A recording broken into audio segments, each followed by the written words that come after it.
Okay, we're going to try this video again. Welcome to 379 Logistics.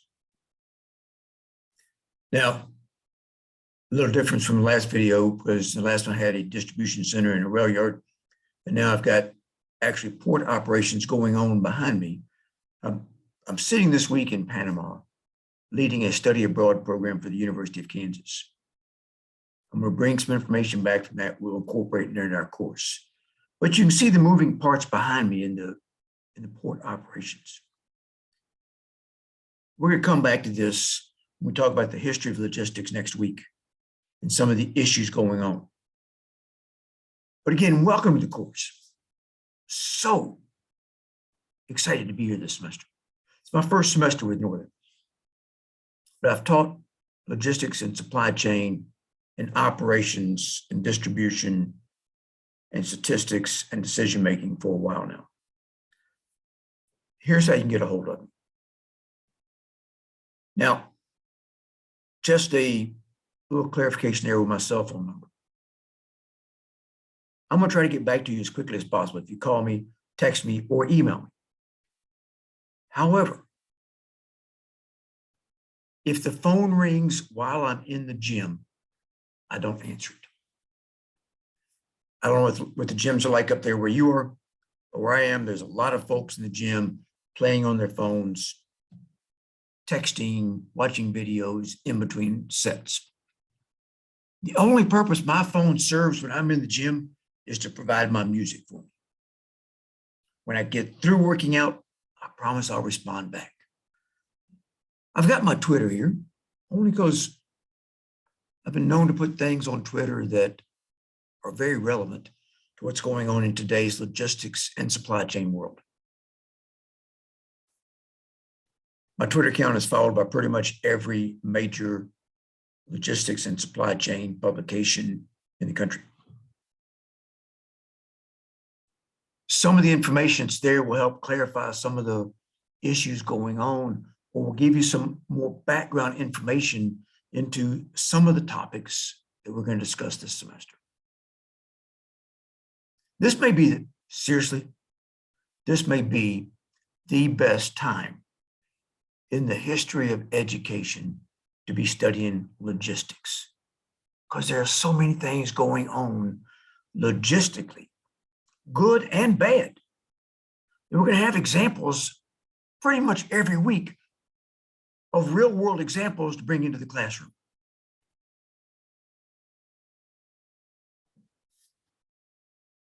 Here's a lot of background on me. There's a lot of stuff here. I'm not going to read it to you. Y'all can read as well as I can. There's a lot of stuff here because I've been doing this for a long time. We'll talk about a little more about that in a second. One of the things that I'm most proud of outside of my family is I've competed for 46 years in powerlifting.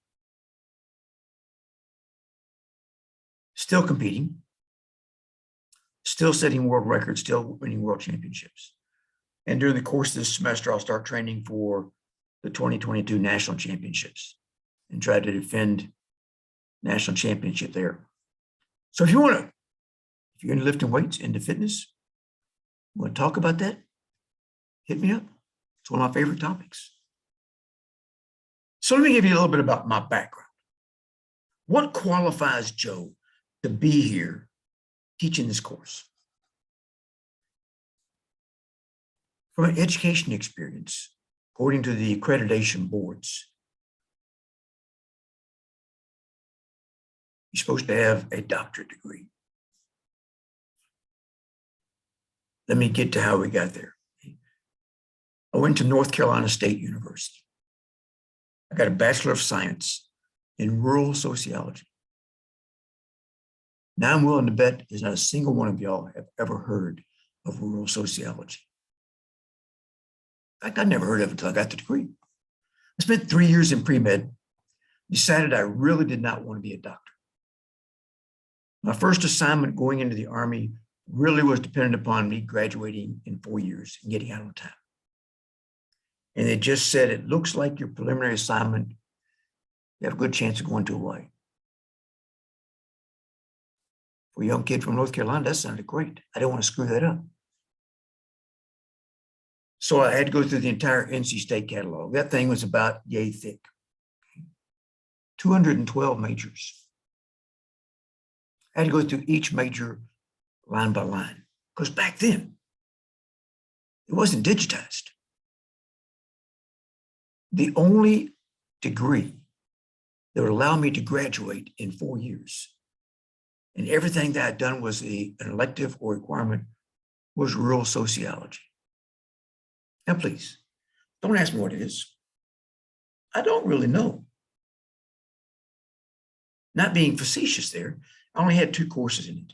I had rural sociology in America and rural sociology in the world. How you can get a degree in something with 2 courses, I don't know. I really don't. But I did.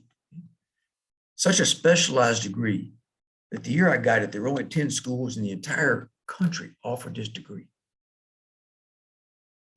So specialized, in fact, out of the almost 4,000 people that graduated from NC State that year, 3 of us got a degree in rural sociology.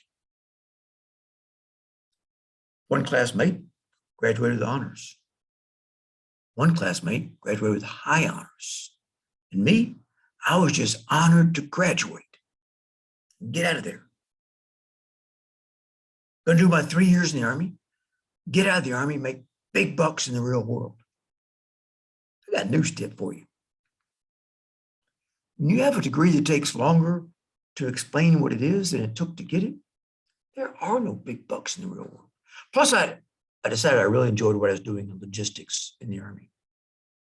See, I'm convinced that the logistics and supply chain are the only careers outside of the medical field that you impact people's lives every day. And I was having a blast doing it. So my 3 years in the Army became 26 years and 5 months. I was having a blast. Decided to retire when my oldest daughter was going into high school, and I wanted to give her a little stability since she was going to her 8th school in 9 years. Did a wide variety of things in the Army. Everything from running a small 200,000 square foot warehouse to designing a distribution system and a 4.2 million square foot distribution center to support Operation Iraqi Freedom. Can I give you a sense of the magnitude of this facility? And we'll talk about this a little more later in the semester. But I was in a distribution center in Panama the other day, one of the busiest distribution centers in Panama. They average about 70 trucks a week inbound, about 100 trucks outbound. My distribution center in Kuwait averaged 120 trucks a day inbound and 200 plus trucks a day outbound. More trucks in a day than this facility does in a week. About 8 years into my military career, my assignments officer called and said, "We want to send you to grad school." Excuse me. I had about a 3.0, just a little south of a 3.0 when I was an undergrad. Not really grad school material, I didn't think. I asked him if he called the right number. He started laughing. He said, "Yes, but we saw your undergraduate grades, but we think maybe based upon your military experience thus far, you had more potential than you showed in the classroom," which would have been hard to do. So he sent me to grad school. I got an MBA with a concentration in logistics. It was my first educational piece, tying me to the educational requirements piece. I finished that up with about 3 courses short of a second master's in systems management. So when I went back to work, I did for 18 months, fully funded grad school for the Army. When I went back to work, I finished up that second master's degree, where I was introduced to operations management. About 18 years into my career, the Army sent me to a war college fellowship for 2 years, where I was afforded the opportunity to get a third master's in operational and strategic planning. Then when I retired from the Army, I became a consultant. Didn't really want a real job. Second news flash for you for the day. Consulting is a real job. Because now I had to go out and do the business development piece to get the jobs and then go out and do the jobs. It's like having two jobs with one paycheck. And I was on the road all the time. I was usually leave on Sunday night, Monday morning, and come back in on Friday evening. I was gone the entire week. And one of the reasons for retiring was to spend more time with my family. So I quit consulting. Well, first I started my own consulting company. After working for a couple other consulting companies, started my own consulting company. Merged my company with a buddy's company in Singapore. After about a year of that, he decided he didn't want to do it anymore. He was the business development piece and I was the consulting piece. And if nobody's doing business development, you don't have any consulting work. So I took a job working for the Army, doing training management, teaching units what they were going to need to know logistically to deploy to Afghanistan and Iraq. Try to get their head in the game by doing simulations and scenarios for them. And then about 12 years ago, I got the opportunity to teach full-time at the University of Kansas. Now, while I was still doing a little consulting work on the side, I decided I had the GI Bill. Maybe I could expand my consulting business by getting a degree in engineering and open up more doors. So I did. Got a master's in engineering from the University of Kansas. About 4 years later, while I was teaching full-time, I realized I still had the GI Bill left. Didn't want to waste that. So I got a doctorate in education. Always trying to find new horizons.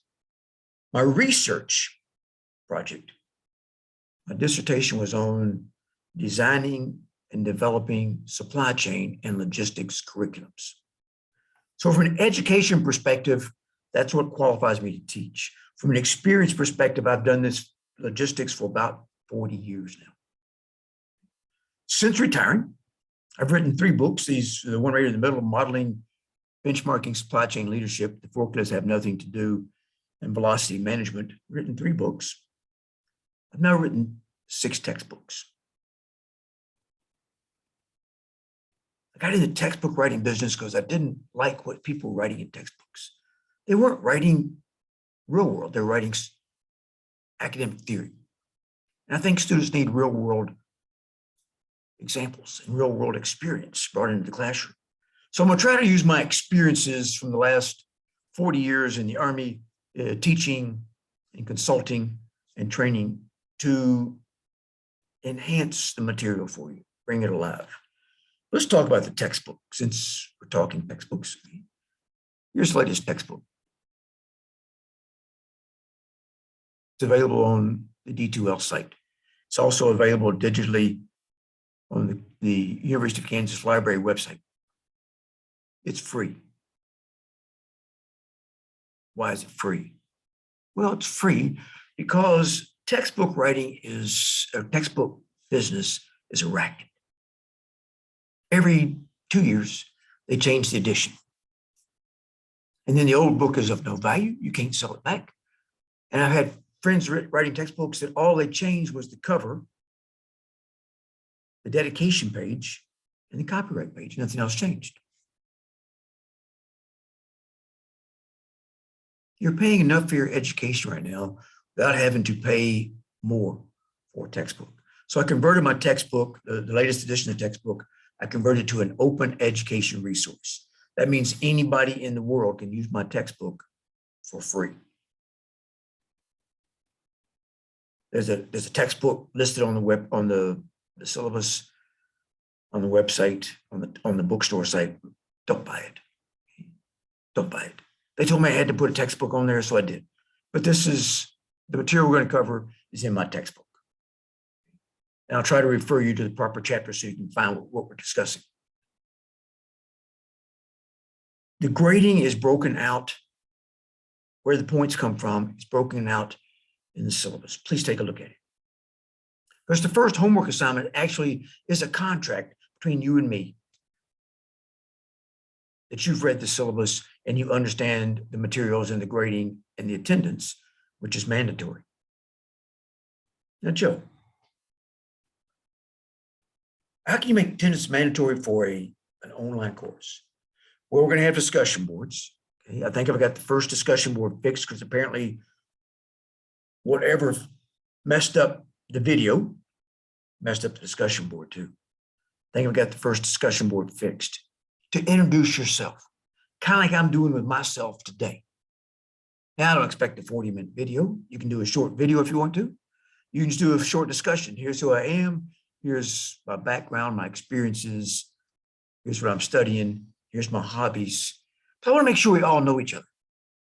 As we're sitting in the virtual classroom, I want to try to make it as close to sitting in the real classroom together as possible. The schedule for the course is broke out on the syllabus. I promise I'm going to try to follow that as closely as possible. I view the syllabus as a contract between you and me. This is what I'm going to provide, and you're going to give me back on the first assignment. Yes, I've read this and I understand what the requirements for the course are. I've got some office hours set up, virtual office hours. So if you need to get a hold of me, we can set up a Zoom meeting and talk. Or you can call me on the phone and we can talk. Or you can send me a text, say, hey, Joe, I've got a question. Or send me an email, Joe, I've got a question. I will try to get back to you as soon as possible. If it's after 9:30 or so at night, it's probably going to be tomorrow morning. But if it's in the normal business day,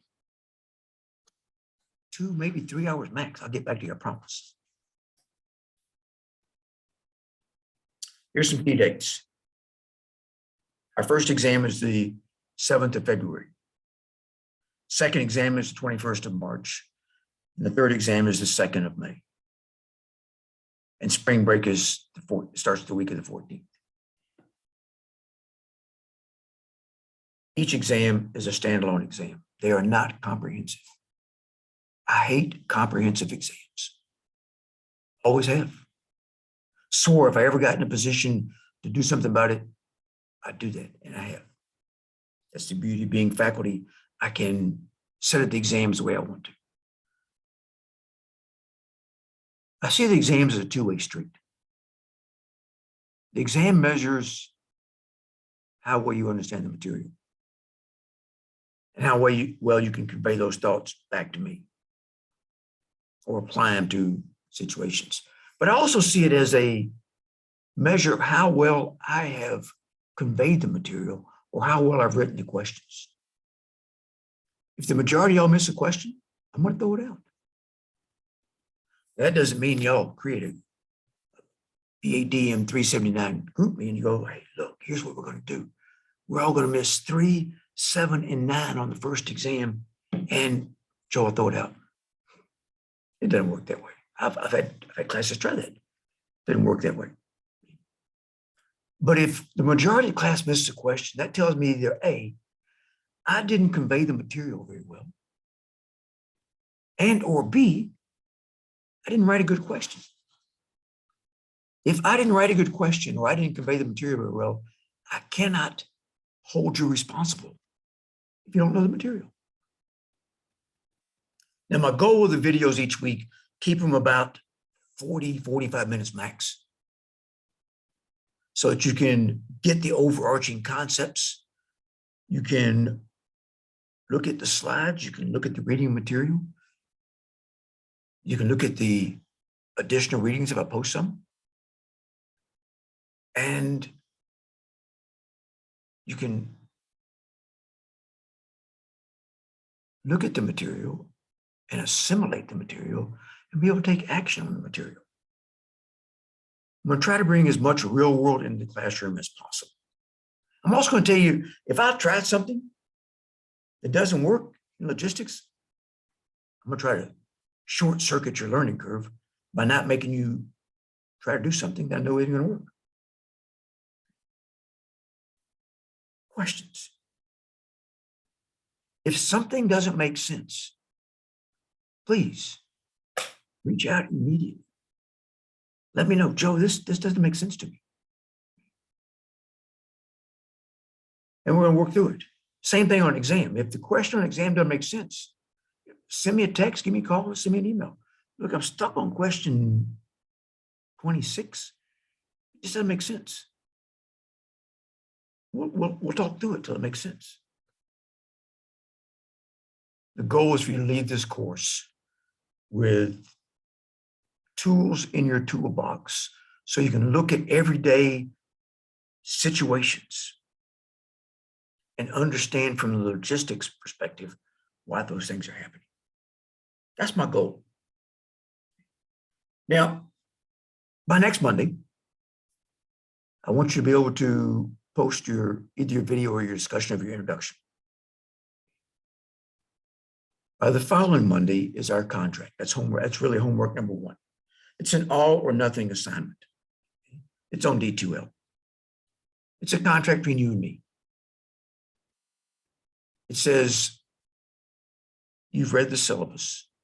You understand the grading requirements. You understand the assignment requirements. You understand what you've got to do as a student to be successful. Now, the course is set up to make you successful. But I've got to give you the warning up front. Course is also set up so you've got to participate. If you don't do the assignments, you don't do the discussions, you won't get the participation points, the homework points, and there won't be enough points for you to get a good grade in the class. I know some faculty at some places that I've taught, they want to try to give this bell curve breakout of just a few A's and more B's and C's and a few D's. I don't work on that concept. You're going to get out of this course what you put into this course. And if you put in quality work, you're going to get a quality grade. It's that simple. My goal is to make you successful this semester. Till I see you again next week. Welcome to the course. Get engaged, stay engaged, stay focused. It's so much easier to stay focused and engaged in an in-person classroom than online. I'm going to try to keep you engaged. I'm going to try to keep you excited about the material. We got some great things to cover this semester. I'm going to try to make it relevant to your everyday life. So stay focused, stay engaged, stay happy. This is going to be a recurring theme throughout the entire semester, folks. Do not let anyone impact your happiness except for you. You make that decision every day if you want to be happy. Happiness is contagious. Smile. Be happy. Stay healthy. I'll see you next week.